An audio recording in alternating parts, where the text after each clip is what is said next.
guys, welcome to another episode of Tampa Bay Real Producers Podcast. This, of course, is the podcast that is made for real producers, by real producers, and with none other than Tampa Bay's real producers, such as our guest today. We have Laura Varner. Nice to see you here today, Laura. Thank you. We actually just met in person for the first time, even though, as you guys can see, we have featured Laura as a rising star in one of our issues this year. This was actually our August issue for 2023.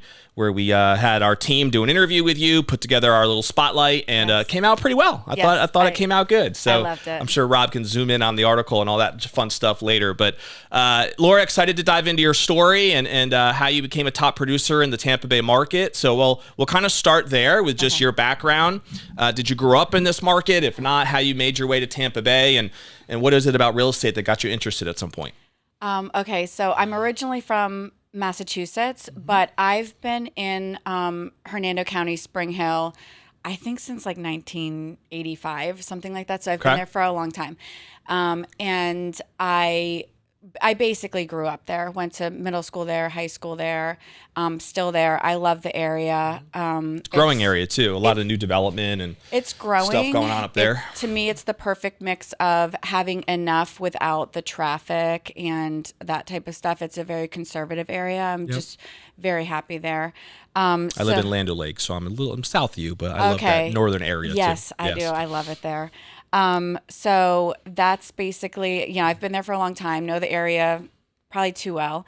And then as far as getting into real estate, I got my real estate license about 15 years ago, but never used it. Okay. I was married. I was a stay-at-home mom. I have 5 children.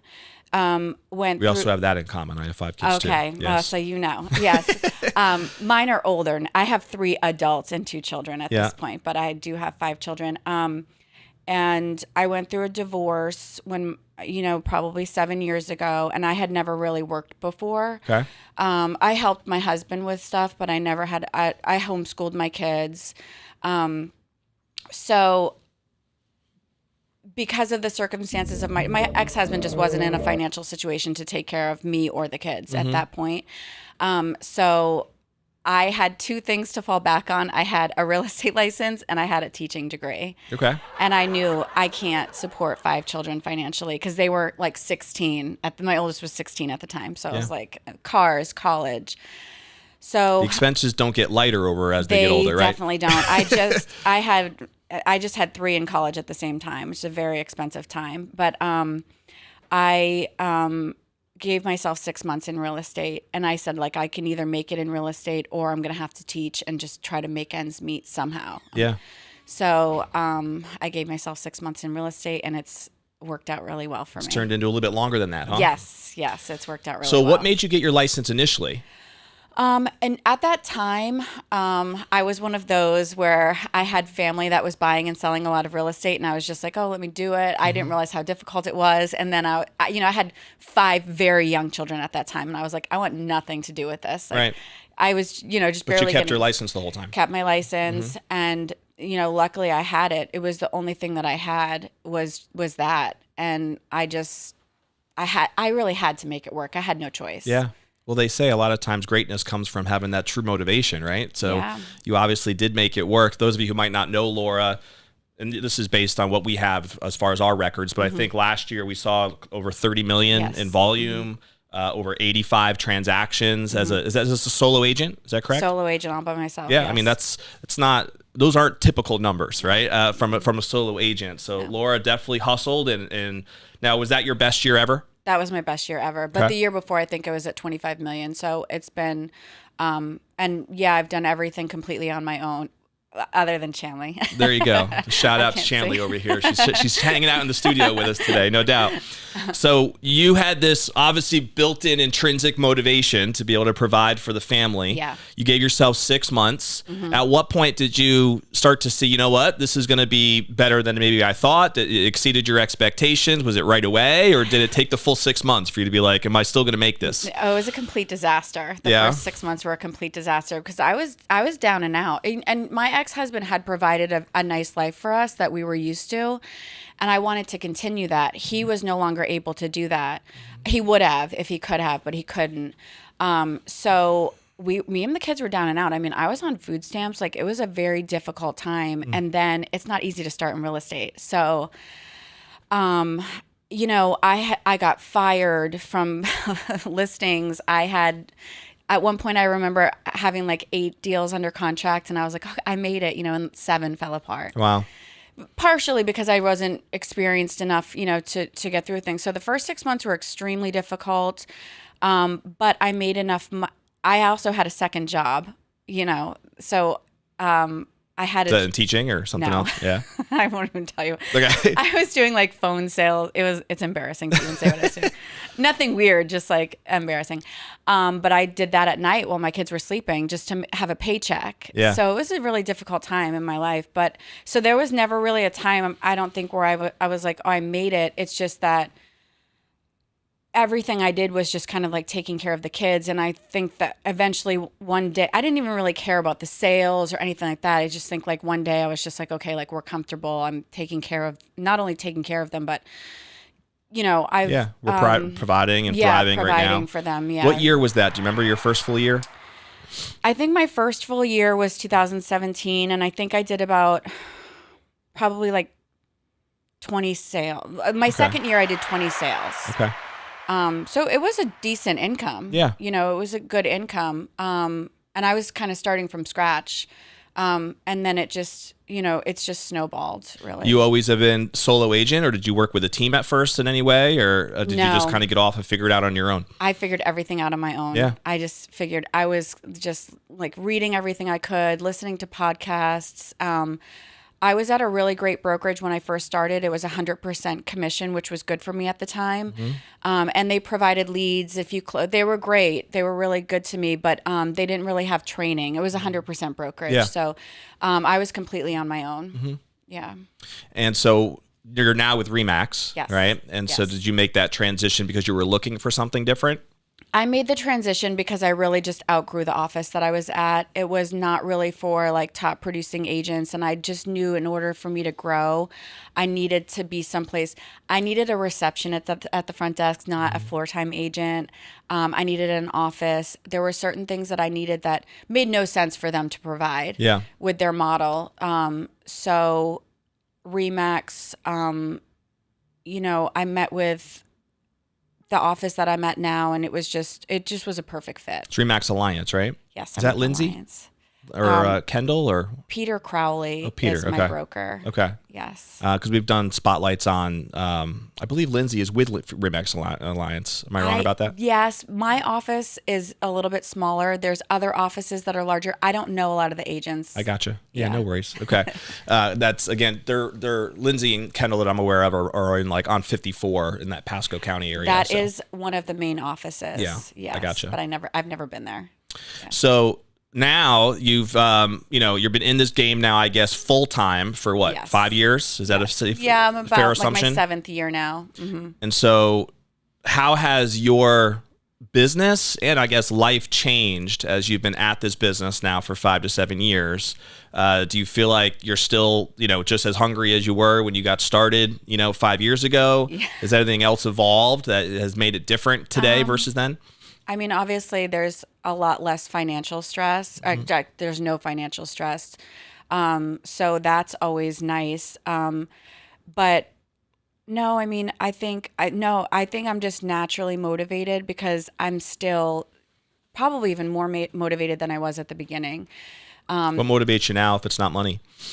Just the success. Just I like, doing, I just enjoy it. I was slow the last 2 weeks because it's just the natural, and I was like depressed. And then as soon as I picked up again, I'm like, okay, there's just, I like it. I love my job. I love, getting to work in the morning and everything happening, and it's always exciting. So I love it. I love everything about it. So it's interesting to me, Laura, because a lot of times we've had people on this show that when they're new, especially, they really talk about finding a mentor, getting involved in a team, trying to, learn the ropes, I guess, from others, which I think has some logic to it, right? But you obviously didn't take that path, right? You figured a lot of things out on your own. I'm sure you made some mistakes, and we can talk about some of the challenges and stuff that you went through, but you've made it work, and you've been very successful, really figuring it out, muscling it in some ways on your own. What are some, best practices, I guess, that you think you might be able to share for an agent who could look at you and be like, I would want to do what she's done, right? She hasn't leaned on a team. She hasn't gone down that path. What are some things that you think really helped you and worked for you? Well, interesting fact, I did interview with a team and they decided not to hire me. And now you were too independent, probably. I don't know, but now it's like I blow them away. So it's kind of just funny. But I think the key for me, well, the first thing, because I recently this year, I hired 2 buyer's agents. So I do have buyer's agents now, and they're both newer. And I think that my biggest thing with them is, you can't quit. There were so many times where I should have quit real estate, in the beginning. There were so many times, and I just didn't. So that's what I tell newer agents is you have to just keep going. I mean, there's so many times you're going to be disappointed. You're going to get I still get my feelings hurt, You have to just get a tough skin and brush it off and let it go. So that, and then I think the key for me, I'm in the office every day. I get there at 7:00 in the morning. I'm working every single day. Like we have really not had a lot to do the last 2 weeks, but we were there every day working, doing something. So you treat it like it's a job rather than a hobby. That's a big step too. Like actually going to the office daily, getting that habit built. That's not something that a lot of agents do, I don't think, especially when they're newer. Right. And everybody's different. I like to work from the office. I think I'm more productive at the office. But wherever you're working from, having set work hours, I don't care what I'm doing unless I take off to do something with my kids. Yep. I am working every day, whether there's work to be done or not. I'm finding something. I'll sit there and handwrite notes to neighbors, anything, just to, I think that's the key is you have to just consistently be working. Yeah, I mean, you've done the numbers speak for themselves. You've done some great volume. What are some of your favorite ways to build your business? Like what in terms of prospecting? Has it been all referral based, network oriented? Did you invest in leads at any point? What are some strategies that have really helped you get the volume that you produce? I think it's not just 1 or 2 things. It's consistently doing 10 to 15 things that are going to bring. I still do open houses. I just went on a listing appointment last night. They came to my open house a month ago and then just hired me to list their house, so I'm doing open houses. I still buy leads, you can still consistently close deals. There's nothing wrong with buying leads. Sure. It's a great way to get business. Zillow or others? I buy Zillow leads. Yeah. Not a lot, but enough. I mean, if I close 2 or 3 of those a year, it adds. Yep. I do get a ton of repeat and referral business. I work a lot with investors. I flip houses. I just, that section of real estate has just, for whatever reason, I work really well with investors. So I work heavily in that part of real estate. I have certain house areas. Flipping or like rental, like long-term rental investors? Flipping. I work with a lot of flippers, okay. and I flip property too. And then, I farm certain areas. So I just do, social media. Of course, I just try to do as many things as I can. There's not 1 or 2 ways. Yeah, no doubt. Yeah. It's cool too, because there's so many different ways to be successful, right? And I think there are people that we've interviewed where they have their way, like it's a specific strategy that they focus in on and they crush it in that 1 or 2 things. And that's one way to do well, right? But what you just described is like you have like a cornucopia of different strategies that you're kind of combining together to still be very successful. Yeah. And I think some people can struggle with that approach because it's almost like they get too scattered. Right? Rather than actually getting good at something. Yeah. But it doesn't seem like that's been a case for you, which I find fascinating. Is there a certain, like, if you had to put your opinion on working with investors, let's say, versus working with the traditional mom and pop retail buyer seller, do you prefer one or the other? Does it matter to you either way? I really don't. I really like getting to know my customers. I usually remain friendly with them. So that's like one part of real estate that I love, is getting to know people and that portion of it. But the nice thing with investors is the investors that I'm working with now, I have a great relationship with. They're easy to work with because they know how I work. I know how they work. And as long as I perform for them, they're going to consistently send me business. Yeah.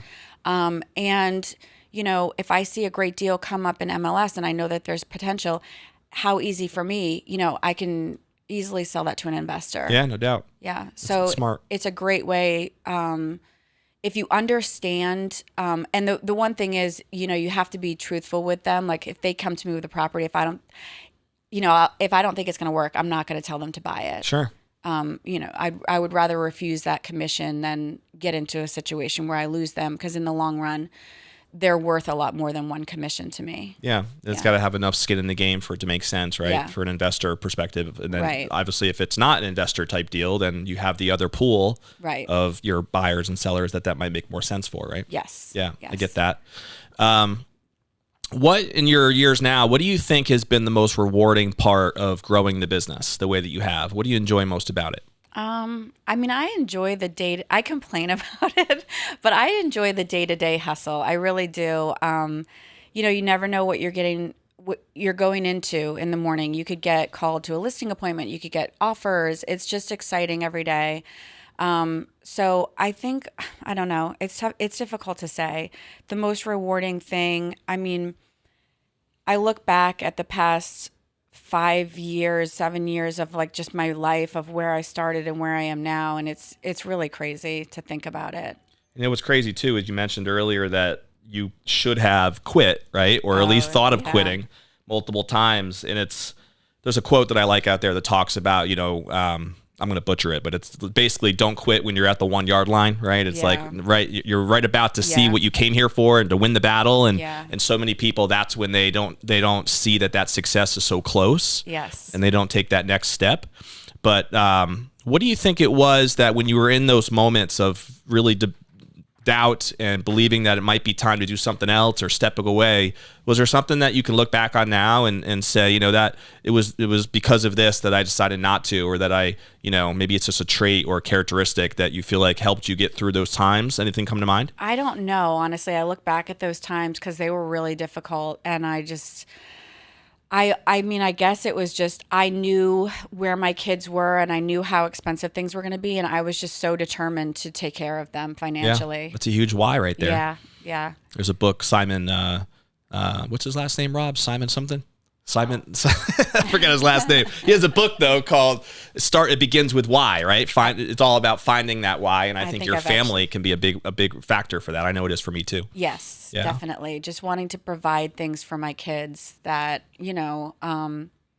I felt like they deserved, and I wanted to be able to give it to them. Any of them want to follow your footsteps in real estate? I don't know. I have my oldest just graduated from Florida State, and she's kind of trying to figure her life out. Nice. She's mentioned it, but I don't know. Yeah.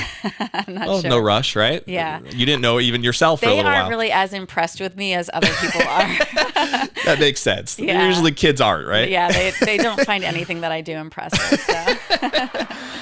So. When you think about the rest, like I guess we're now coming up at the close of 2023. We're looking forward, I'm assuming, setting goals for 2024 and what next year and beyond is going to look like. What are some things that kind of get you excited, Laura, when you look forward in 2024 and beyond? What resonates with you? I think we've come up with a lot of new things that we've worked on over the past, I think, like 6 months that we're implementing for 2024. And I'm hopeful that it's going to bring me more business. So I'm wanting to increase my annual sales, of course. I think that's everybody's goal. I have my 2 buyer's agents that I'm really excited about. One of them is a young mom. She has 3 young children. So obviously I connect with her there, and I really want her to be successful. Not if it's not at my level. Everybody has their own goal. No doubt. Yeah. I want her to reach her goals. And then I have a new buyer's agent that I just hired, and she's a single mom of 4. So of course, I really want both of them. That's something that I'm working on right now, is helping both of them. And I I You're gonna have a team of powerhouse moms here soon, huh? it was something I never wanted, and then now that I'm doing it, I'm like, I actually kind of like it. I like. Yeah, it's interesting. I was gonna ask you more about that. So it is a different business, right? Once you start recruiting and developing a team and going down that path. Yes. What was it that kind of got you interested in maybe starting to do that? Actually, Heather, my buyers, I never wanted to do it ever. People have came to me and asked me, and I was just like, no. And then Heather, my first buyer's agent, I sold her a house years ago, and we became friends. And then she got her license, and she asked me for advice. She ended up getting herself into a bad situation, and then she came back to me and basically begged me, and I took her on, and I just found that I enjoyed it. I enjoy helping her, and she'll even text me, and I connect with her because she's like, you know, if it weren't for you, I would have quit real estate. And I don't want anybody to quit real estate. Yeah. You know, it's a great job, especially for moms, because we have things that we have to deal with that dads don't necessarily have to. Because I mean, honestly, most moms, we're doing the doctor's appointments, the orthodontist, the dentist, all that stuff. So you have to have a flexible schedule. So I think it's just a great job for a mom because I work my schedule. I put my kids' appointments in my schedule and I work around that. It's awesome. And I think it's pretty inspiring too for a lot of women who want to maybe know that they want to be financially independent, right? They want to figure out a way to be able to do that, but I think it's hard for many of them to really see the vision, you know, that they can do it while still being a great mom at home. I don't think that's an easy thing for people to even visualize first. And if you can't picture it, then it's really hard to execute it. Yes. Right. Yes. So, you know, you're not obviously the only woman who does that successfully here in Tampa Bay, but when you can have more and more people like you that have made it work and proven that you can do both and still prioritize, I'm sure family is really, really important to you and spend that time, but still be very successful. I have to believe there's going to be a lot of other moms knocking on your door that want to work with you. I hope so. I mean, I really enjoyed helping them. It's been rewarding to see. So when you look forward, do you want to keep growing the team? Is that part of the goals? I'm at this point, I'm not interested. You know, there's people that have these mega teams and they're constantly recruiting and that's not really, if I can't really help somebody the way that, you know, I want to help them, I don't want them on my team. Gotcha. Right now, I only have time to help Heather and Janine, and that's it. So right now I'm maxed out.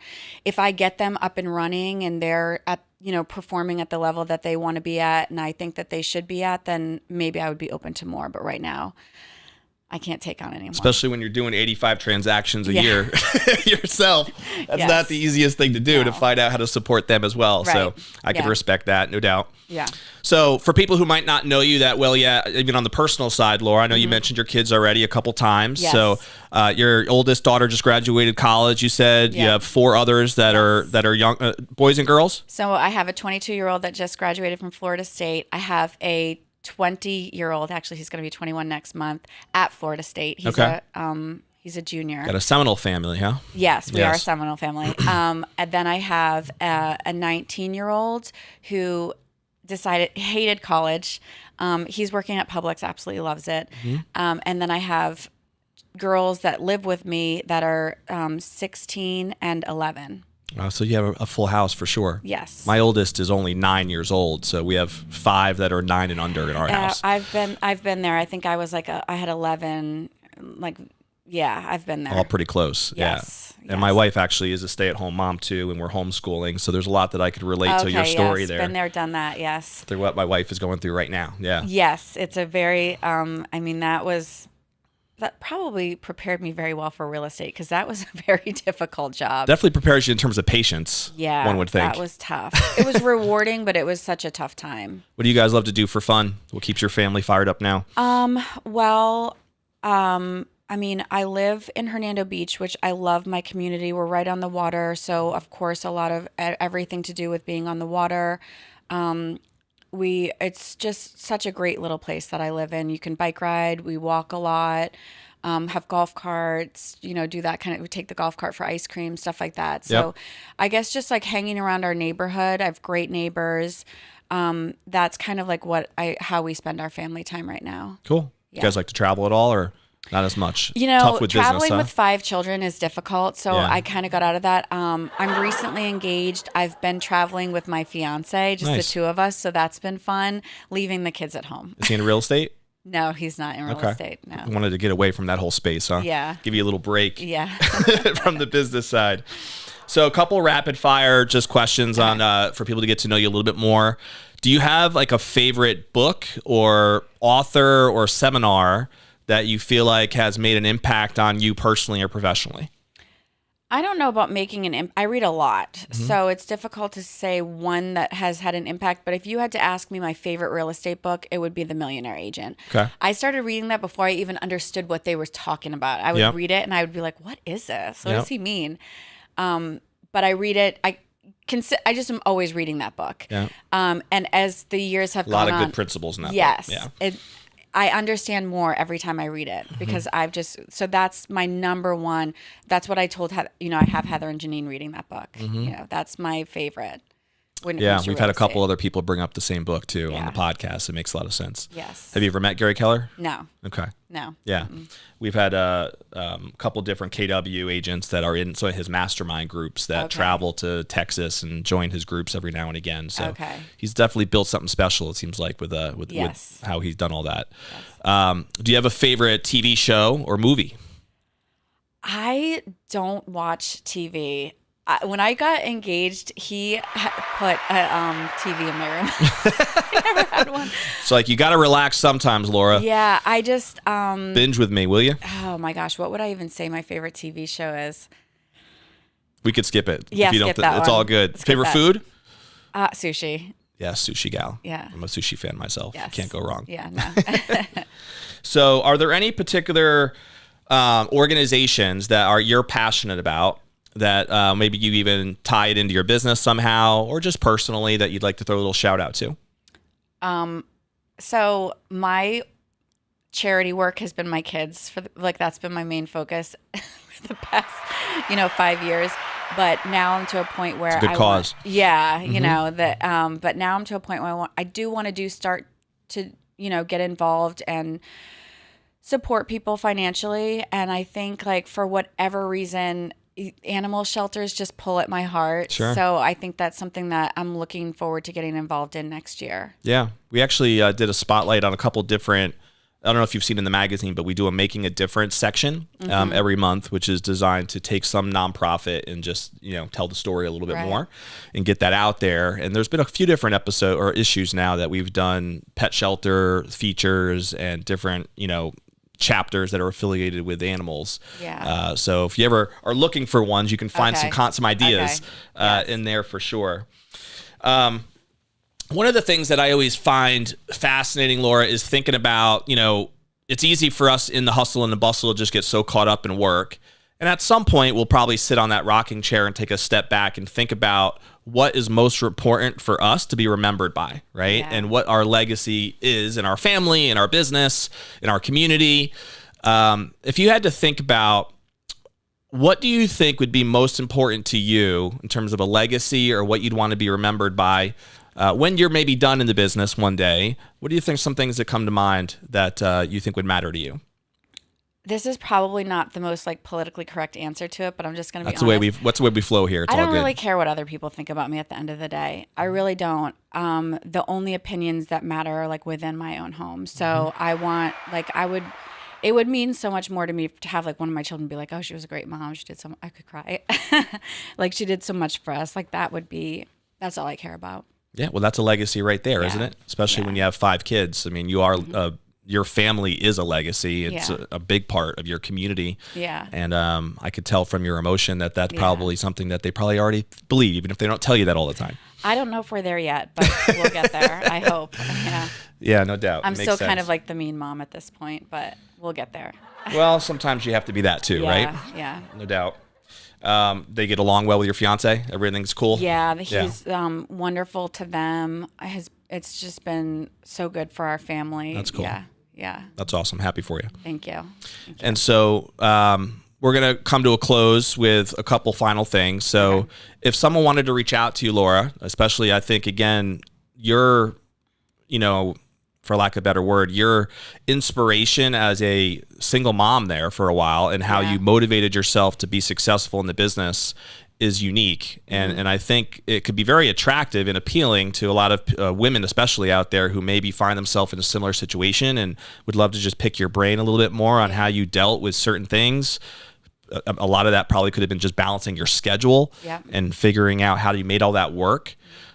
Which we probably could talk another 20 minutes on just that, right? Alone on the scheduling part. Yeah. But what would be a great way for someone to connect with you, Laura, if they want to reach out to you and chat with you? What's the best way to reach you? You can email me. My easiest email is laura@lauravarner.com. That's easy to remember. You can find my phone number pretty much anywhere. But no, I mean, don't find the wrong one like I have, but it's all good.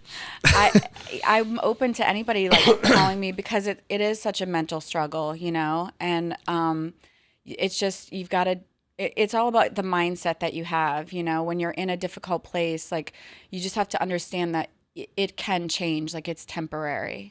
Yeah. So that's a good point. I mean, anybody that I could help, I would love to. Very cool. Well, you'll see Laura on our, if you check out one of our issues back in August of this year, you'll read her article in there. And of course, this podcast episode will be on our YouTube channel, up on our Facebook page as well, where you can check it out and reach out to Laura if you wanted to pick her brain a little bit more. But I think we'll have to have you on again, sometime to maybe spend more time on the actual balance of the schedule and how all of that worked as a mom to make it happen. But we're going to end the episode the way we do every episode, which is with a challenge. And so if you took the time to watch the episode, I would encourage you to pick one thing from this conversation with Laura that can help you move yourself forward professionally or personally, so that this time was worth it. If you don't take that action step, most likely you're going to forget a lot of the things that we discussed. So maybe it's tapping into one of the strategies that Laura threw out there, because she shared open houses, she shared leads, she talked about the importance of working with investors in her business anyway. She has multiple different ways that she's created business while, of course, still having a balanced schedule so that she can be there as a mom for her family. And so maybe there's just some follow-up questions that you need to look into to ask Laura or someone else in your life that can help you with your calendar and your schedule and figure out how to balance those things. Maybe you need to pick her brain a little bit on team building, because she seems to be starting that process right now, and or maybe you're somebody who just would like to possibly even work with Laura. Who knows? But if you want to just reach out to her, you have that contact information to do so. But take one action step from this conversation that's going to help you move forward. And if you do that, then it would be worth your time that you invested in watching this episode. So we'll see you on the next episode of Tampa Bay Real Producers. Stay classy. See you then.